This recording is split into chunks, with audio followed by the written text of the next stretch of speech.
हरिओम. राजा जनक आणि सर्वज्ञानी श्री अष्टावक्र यांचा ज्ञानसंवाद. अष्टावक्र गीता अध्याय 16वा, श्लोक 10वा. यस्याभिमानो मोक्षे अपि देहे अपि ममता तथा नच योगी नवा ज्ञानी केवलम दुःख भागसो. अनुवाद. ज्याला मोक्षाबद्दल अहंकार आणि शरीराबद्दल ममता आहे तो योगीही नाही व ज्ञानीही नाही, तो केवळ दुःखाचा अधिकारी आहे. विवेचन. विधीपूर्वक क्रिया पार पाडत योगीपद प्राप्त होते. योगी प्रथम अष्टांग योगाची साधना करतो. यम, नियम, आसन, प्राणायाम व अन्य क्रियांद्वारे योगी वरचेपद प्राप्त करतो. हे वरचेपद एक योग स्थिती असते. विधीपूर्वक एक एक शिडी पार करत तो ह्या स्थितीपर्यंत पोहोचतच असल्याने खाली कोसळण्याची भीती नसते. खाली घसरला तरी एकच पायरी खाली येतो. जेथून सुरुवात केली तेथपर्यंत खाली घसरत नाही. योगभ्रष्ट अवस्थेत सुद्धा पूर्ण जन्माचे संस्कार तर कायमच असतात. त्यामुळे येथूनच पुन्हा प्रवास सुरू होतो. दुसरा आहे ज्ञानी पुरुष, जो ह्या क्रिया व विधी वगैरे काही न करता उच्च स्थितीला पोहोचतो. केवळ बोध झाल्याने त्याला ही उच्च स्थिती प्राप्त होते.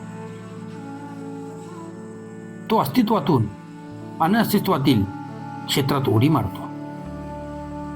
तो तर क्रिया व साधनेला सुद्धा बंधन मानतो. कारण सर्व क्रिया अहंकार वाढवतात. क्रिया व विधी करणाऱ्यांना क्रियाबद्दलच आसक्ती निर्माण होते. तो स्वतःला ज्ञानी योगी मानू लागतो. याप्रमाणे अहंकार वाढू लागतो. याचप्रमाणे संसाराचा त्याग करणारा, भगवे कपडे घालणारा सुद्धा स्वतःला साधू, संत व महात्मा समजू लागतो, त्यागी समजू लागतो.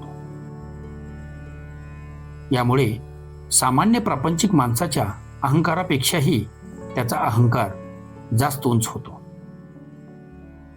त्याला त्याचाच मोह निर्माण होतो. अष्टवक्र स्वामी म्हणतात, जर ज्ञानप्राप्ती झाल्यावर मोक्षप्राप्ती झाल्याचा अहंकार झाला की मी आता मुक्त झालो, कैवल्यधारी झालो, सिद्ध शिलेवर आसनस्थ झालो, मी ब्रह्मा झालो, आता माझ्यापेक्षा मोठा कोणी नाही, किंवा शरीराप्रती ममता निर्माण झाली की लोकांनी आपल्या शरीराची पूजा करावी, बँडबाजी वाजवून मिरवणूक काढवावी, मला तीर्थकर, गुरु, ईश्वर मानावे, तर अशी व्यक्ती योगी पण नाही व ज्ञानी पण नाही. तो फक्त दुःखच प्राप्त करतो. अध्याय 16वा, श्लोक 11वा. हरो यद्युपदेष्टा ते हरिः कमलोजो अपि वा तथापि न तव स्वारस्यम सर्व विस्मरणाधृते. अनुवाद. जरी तुझा उपदेशक शिव असला, विष्णू असला किंवा ब्रह्मा असला तरी त्या सर्वांना विसरल्याशिवाय तुला स्वास्थ्य मिळणार नाही. विवेचन. अष्टवक्र महाराज म्हणतात की मुक्तीचा अर्थ आहे विस्मरण. जे या जगात संस्काराद्वारे प्राप्त केले आहे ते सर्व विसरून जाणे हीच मुक्ती आहे. जोपर्यंत त्यांची थोडी जरी आठवण शिल्लक आहे तोपर्यंत मोक्ष मिळत नाही. कारण संसार बंधन नसून त्याची आठवणच बंधन आहे. त्यापासूनच मुक्त व्हायचे आहे.